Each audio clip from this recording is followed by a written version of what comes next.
What's up, everybody? Welcome back to Get Paid for Your Pad. Today I have a very special guest, Mr. Troy Daly. He's the CEO and founder of Elevated Homes and Hospitality out of Traverse City on the northern area of the U.S. on the beautiful lake. Troy's been working with us for a long time, actually, so I'm excited to have him on the podcast for the first time. So, Troy, welcome to the show. Thank you very much. I'm really excited to be here. Yeah, like when did we started working together? Like I feel like it's been years. Yeah, well, I did the Legends X. That would have been I think that was 2021. I did that, I'm pretty sure. And so that was, I think, early 2021. Yeah. And then and then after that is when we started working together. 4 years now. Yeah, almost 4 years. Yeah, it's been a fun journey. Why don't you give us a quick background of how you got started with Elevated Homes and Hospitality, and I'm sure like through COVID, I'm sure you had some interesting experiences there. So yeah, give us a quick background.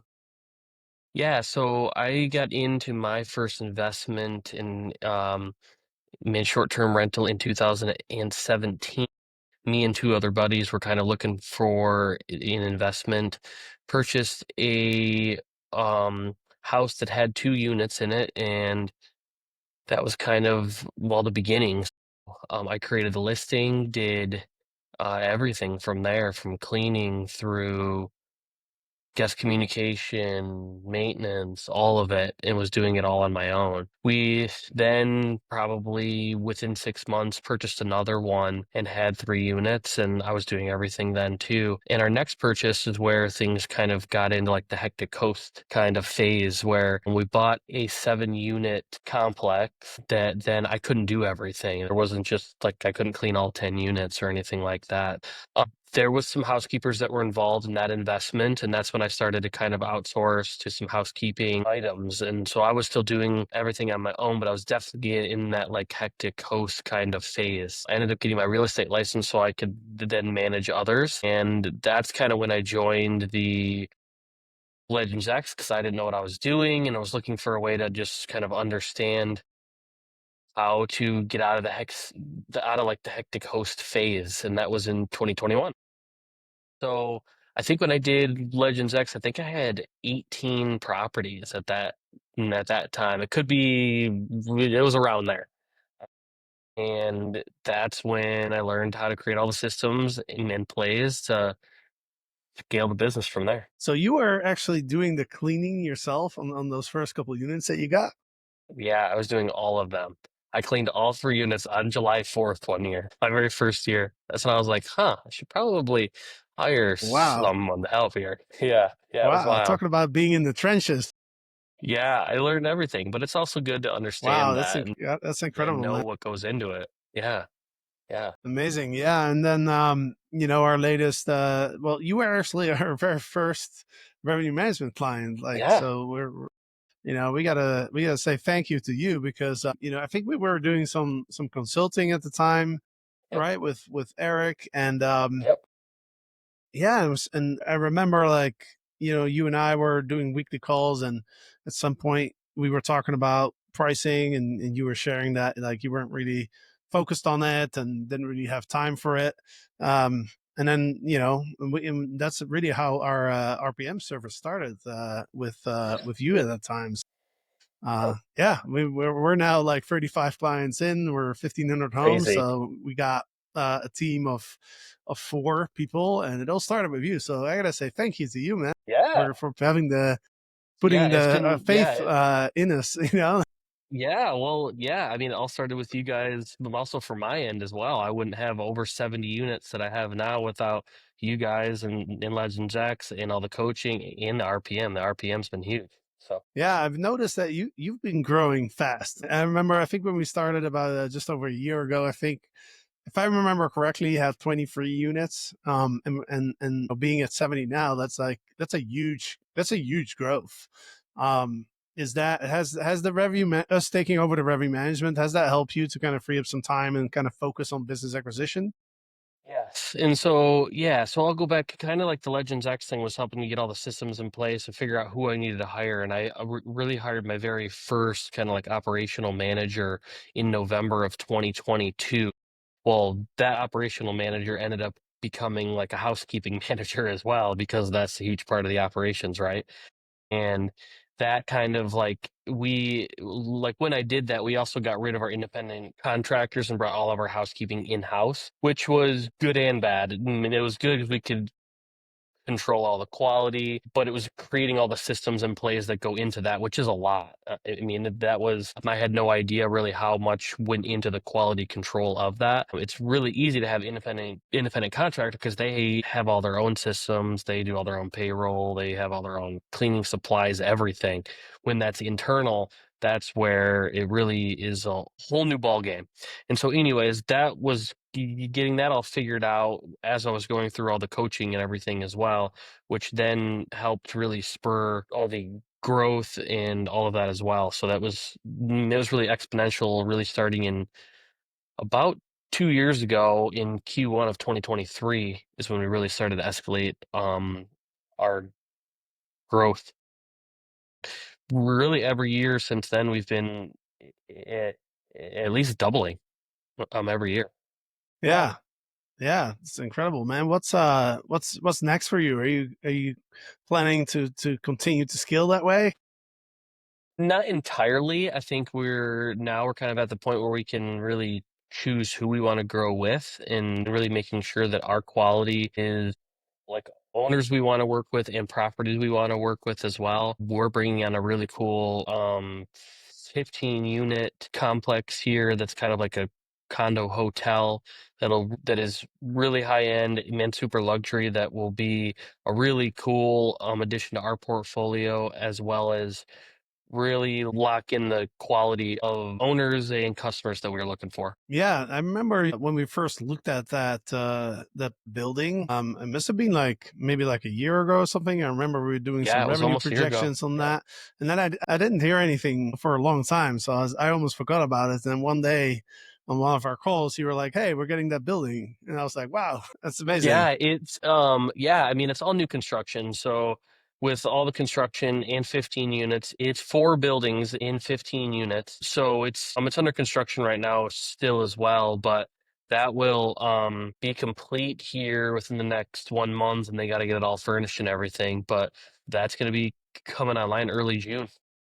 So really excited about that. Right on. So there you go. Another 15 units. It's some Yeah. rapid growth right But there. by Another I would say another by question I June wanted we're to probably ask going to you be is, pretty close to 100. yeah, that's a big milestone. Another question I wanted to ask you is, I know you run some other businesses as well. I think you have like some kayaks and some events that you organize and bike tours. Have you always been an entrepreneur, or have you ever had like a normal like 9 to 5 job? Yeah, so I always have been. So actually, my mom and dad owned a candy store that I grew up in here since I was 8 years old, called Kilwins. It's a franchise that now has like 200 stores along the US, but they were store number one. They actually just retired 2 years ago after 30 years. And so I grew up there, so I knew everything from how to run the business to like from all the admin and payroll and scheduling and hiring and firing and all of it. And so I grew up in that, and that's all I did. I went to school for hospitality business at Michigan State University. I actually opened my own Kilwins after college because that's all I knew. That's what I wanted to do in Williamsburg, Virginia. Ran that for 4 years. I was all burnt out. I didn't want to just be within a square my entire life. I'm operating a candy store. That's all I knew. And so I moved back to Traverse City in 2012, and I started kind of getting my hands into a handful of businesses. Yeah. So how many businesses do you currently run? I've got like 8 different ones, but they all kind of like overlap each other. So like I have a kayak bike and brew, which is a kayak and bike brewery tour business. I have a PC Brew Bus, which is like a wine and brewery tour business. We go to like all the wineries and breweries, and like obviously with all of this, I've gotten like my real estate license and builder's license. So I'm building a handful of houses a year with the other buddies that I own the Airbnbs with. So we are doing like house flips and new construction as well. Yeah, so a lot of it goes hand in hand. I know you have kids, you have a family. Like, how do you manage to like do so many different things in one time? Like, do you ever sleep or go out Yeah. and have some fun? Yeah, I got an awesome wife. My hobbies are working. I like working and my kids. I have three wonderful girls, 8, 6, and 3. That yeah, I like my spend time with them. But I mean, I couldn't do this without just having awesome teams and just awesome people who are I'm able to work with every day. That really have they see my vision. They want to see the opportunity in growth as well. And without the awesome people team that I have, I wouldn't be able to do what I'm doing. So hugely thankful for them and my wife, of course. Yeah. Yeah. Yeah, I mean that's a big focus for us as well is how do you build like a great team, right? I feel like that's probably one of the hardest things of any building any business, and I would love to hear a little bit from you of like your learning lessons, and when it comes to team building. I mean, from our side, like Eric and I have learned when we first started working together, we would just we'd need some help and we would literally just look around and be like, do you know anybody? Do I know anybody? You're Oh right. yeah, I know this guy who's, he's got nothing to do. And like, okay, let's hire him. And Yeah. now we're like hyper focused on like, we only hire A players. Like it has to be like a hell yes, it has to be the perfect person for the role. And as a result also like, yeah, sometimes it takes 2 or 3 months before we find the right person, and we get a little overwhelmed because we need the help, but we don't have it yet. So like, meaning that me, myself or Eric will have to put in some extra hours, and but it's worth it, right? It's worth it to really like be patient and find the right people. But yeah, what are the biggest learning lessons on your side when it comes to team building? Yeah, I mean, like hiring employees are the hardest part of having a business. It's because they have emotions. They're also human. So it's I mean, think just the biggest thing is really just honesty and communication and really the expectations of really what their role is, which really comes down to just communication. If you can have good communication, whether it's from them and from you, that's really, I think, the largest thing. Yeah, you can have like a job description, and understanding, but really just proper communication channels and cadence of communication as well. You can't just tell somebody to do something and expect them to do it if they don't understand or you're properly communicating with them on how to do it. I'm going to show you how to do it. We're going to do it, you and I together, and then it's on you. So if you have any questions, ask. So that's, I think, it's really like all basic. And just being like a good human being, just not being an asshole, I think is another big one. Just because I mean a lot of bosses and people that I talk to is they don't have a good leader, more person that they can come to with issues and communication things. And if you could be approachable and just be able to hear them, because they're the ones that are in the field, in the trenches, in like the day-to-day operations, that if you're not actually listening to them, then they're then it's not then it isn't ever going to work. Yeah. Yeah, makes sense. So I'm curious, you grew so fast in the last few years. Like out of all of our clients, I would say you're probably the fastest grower, if to say that. Like sounds kind of funny, but That's right. I'm curious, like what are your strategies for like business acquisition? Like how are you able to onboard so many new properties? Like every month, Yeah. like you reach out and you're like, hey, I got 3 more units.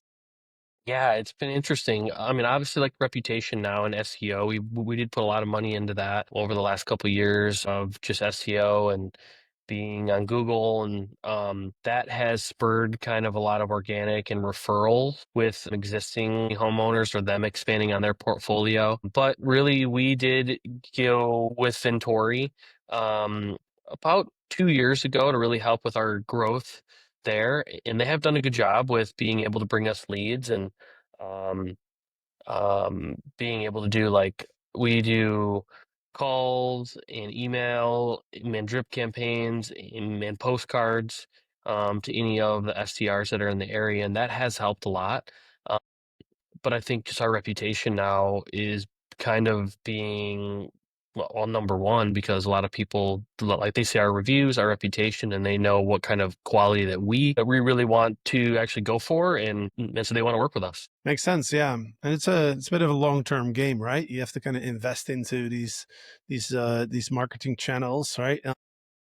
Venturi, and for the listeners who don't know Venturi, so Venturi is a company that specializes in business acquisition in the short-term rental industry. The founder, Brooke Fouts, he's been on the podcast multiple times. Great guy. He definitely knows what he's doing. He wrote a book as well. I think he wrote 2 books now by now. So Yeah. shout out to Brooke. I'm sure he'll be on the podcast again in the future. But yeah, awesome. I wasn't aware that you were working with Venturi, so that's great to hear. Yep. You've got 8 years of experience now in the STR industry. I would love to understand, if you were to start all over again, what would you do different? What are some of the biggest learning lessons that you've picked up in the last 8 years? And yeah, this business is it's definitely not for everyone, right? I mean, it never turns off. It's one of those where it's always on. You're always, all the units are always open. So it's yeah, that's a hard one. I think doing it differently, I don't know if I would. I mean, I think I got into it and I got into like the Legends X to really figure out like how not to be like a hectic host. I think was the hardest thing because I think a lot of people are in that and that's what gets them like all burnt out because they're doing everything and they're everywhere. And so I think I got into the like whole Legends X program at the right time. Otherwise, I don't think I would be continuing to do it because I mean, you can really hit all the burnout really quick with this. So yeah, I'm thankful for that. Yeah, for the people who are listening, so Legends X was a course that Eric and I ran for quite a long time, where we recognized that there was a lot of operators that were in this position where they had like 5 to 15 units or so, and they were doing Mhm. everything themselves. And we recognized that they needed like systems and team members, right, to get themselves out of the day to day. That was really what our program was focused on. And so we coined the term hectic host to kind Mhm. of describe those people that were in that stage, right? Yep. So obviously, what you mentioned is like the systems of really getting yourself out of the business is really I would say Yes. probably the hardest part of any business, right? But as far as like the operations, like the cleaning, the maintenance, guest experience, like what are some maybe like pieces of advice that you would have for newer operators or people that are listening to this right now and they're inspired by your story and your growth? Like, what would be some advice that you could share? Yeah, I think like really going back to like hiring the right people in the right seats, I think is extremely important. And I mean, I've had a lot of turnover, like until I really understood, really find exactly who you're looking for and define that prior to just hiring somebody to just help with your overwhelmingness. Really define who that is, really make sure that they're the right person for the right role that you have or the upcoming role that you have because um, that causes a lot of issues when you hire the wrong person. You put time and energy into them, and then it doesn't work out. I mean, that's happened a lot to us. I'm not going to lie, but we have understood that. We've really defined who we're looking for when we do grow, and we have awesome people on our staff, and our culture is really incredible. What's one of the biggest challenges I think for short-term rental companies as they scale is maintaining a high review score and maintaining like a high guest experience and Yes. high Yep. quality. Because when you have like 1 or 2 homes and you're meeting the guest in person and you're writing them yourself, and it's kind of easier to create like a connection with your guests and get those 5-star reviews coming in over and over. What are some things that you've learned on that side? Yeah, that has been huge. That was like I recognized that when we were outsourcing all of our housekeeping and like here's an example, like we would have a check-in at 4 o'clock. I would be answering the phone, doing all the guest communication. I'd send them like the check-in information. They'd check in at 5:30 and they'd call and be like, "Hey, the unit's not clean." Well, I was outsourcing my housekeeping. It's my review. Who's going to clean it? I call the housekeeper. They're like, "Oh yeah, I'm all done for the day." And well, then I had to go and clean it because it's my review. Like there wasn't any other way to do it. So that's when I understood, okay, that's a whole guest experience thing. It's easy to fix. I mean, it's a lot of work, but it's easy. That's one thing you can control and all of it. So that's when we brought our housekeeping in-house so we could really control that, which is the number one quality of we can control anything in the unit from cleaning to what it looks like to all the linens that we use, how they're cleaned, all of that, which is a huge operational thing of controlling that quality in the whole guest experience. So within the last year, we've actually hired a person that is like the head of guest experience, meaning that they look at all the aspect of the whole guest experience from what the listing looks like to what's in the unit to the check-in information and the pre-arrival information that the guest receives, what kind of communication that they do while the guest is there, the checkout information, and then after the guest leaves, what happens. And I think a really cool thing that we implemented over the winter time is that we actually call every single guest that arrives. And this could be probably 2 to 3 weeks out is what we usually aim for, and that's just really just to say, "Hey, thank you very much for being able to stay in our unit out of all the ones. Thank you for staying at Elevated, and why are you coming here?" Just learn a little bit about them. Really can be like a 2 to 3 minute long conversation. Obviously, there's an opportunity to upsell them on like a VIP package or anything like that that we use that opportunity. However, it's more just to welcome them to Traverse City, and that people are blown away because nobody does that anymore. And it's a really easy thing to really implement. I mean, it takes like a couple hours a week, but it's huge dividends. Wow, that's interesting. Yeah, I didn't know you were doing that. Yeah, you're right. I'm sure like there's not a lot of hosts that do that. Uh, I think a lot of people would probably think that guests are not that they don't want to bother their guests maybe like by calling them.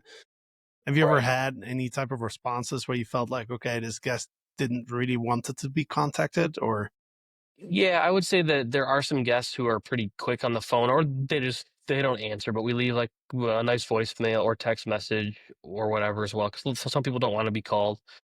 No, which is okay. But we think it's a really easy, just an extra touch, just to be able to contact with them. And like, and those people who do answer are blown away. They're like, "Wait, you're calling me from the Airbnb I'm staying at in 3 weeks?" Yeah, yep. We just want to make sure that everything's good on your mm, end. If you have any questions, any recommendations we can do for any dinner spots or any activities or experiences in the area, we're just here to help. yeah, that's incredible. That's incredible. I didn't know that you were doing that. That's amazing. It's funny that we've been working together for so long, but I'm discovering some new insights here. So this is really Yeah. fun. Yeah, yeah, I think Do you like have there's any a more lot of more I like these wanna secret tips? well there's a lot more I wanna do with like the whole guest experience thing, like in the unit experiences, out of the unit experiences. I mean, there's like obvious things like concierge services almost that you can have in-room stuff and our relationships with other businesses in the area to be able to provide unique experiences or experiences that we're able to curate as a local for our guests. And it's also a good way for me to also introduce my other businesses also to the guests and be able to hopefully upsell them on that as well. Yeah, makes a lot of sense. Awesome, man. Well, I appreciate you sharing your story here today. Before we wrap up, why don't you let everybody know how they can find you if somebody wants to stay in Traverse City, or if somebody might have some homes in Michigan that they're looking for a property manager. Great. Yes, in Traverse City, Michigan, Elevated Homes and Hospitality. Our website is elevatedstays.com. I am also a realtor and builder in the area, so you can also look at that at adventuretraversity.com, which has all my other businesses and real estate and building information as well. If anybody is in Traverse City or comes up here, reach out and I'd love to grab a coffee or beer with you. Awesome. Yeah, and I still haven't been there. I know, and So, you have said you wanted to hopefully come one up here day I'll be able to for the last. visit. I know, I know. It's like, man, always hard to find the time. But fortunately, we did meet in. I think we met a couple times, right? I definitely remember meeting in Encinitas in near San Diego with Yes. Well, at our yeah. Freewyld office back then. That was a lot of fun. Yes, yes, and I haven't told you, but I got asked to come to the IMN in July and speak at it. So I think I'm gonna go there. Wow, Yeah, in Park amazing, City, I think it's amazing. at. Yeah. Is that in San Diego or No, it's oh in in Park Utah, in City? Oh, Park City. gotcha. Yeah, Yeah, yeah. IMM. in Park City, Utah. Yeah, IMM is a really great conference. I actually spoke at the one in Miami in January. So great organization, great mix of different operators, and it's not too huge, like not like a VRMA with like thousands and thousands of people, but it's also like big enough for to meet some really interesting people. So um, awesome, man. Well, I appreciate you sharing your story here today. I'm sure, hopefully, we'll be working together for a long time, and very grateful for to have you as a client. Yeah, let's keep crushing and growing together. Absolutely, Jasper. Thank you very much for having me, and I'm really excited to continue my work with you as well. Awesome. And for the listeners, thank you for listening today. We'll be back soon with another podcast of Get Paid for Your Pad. So until then.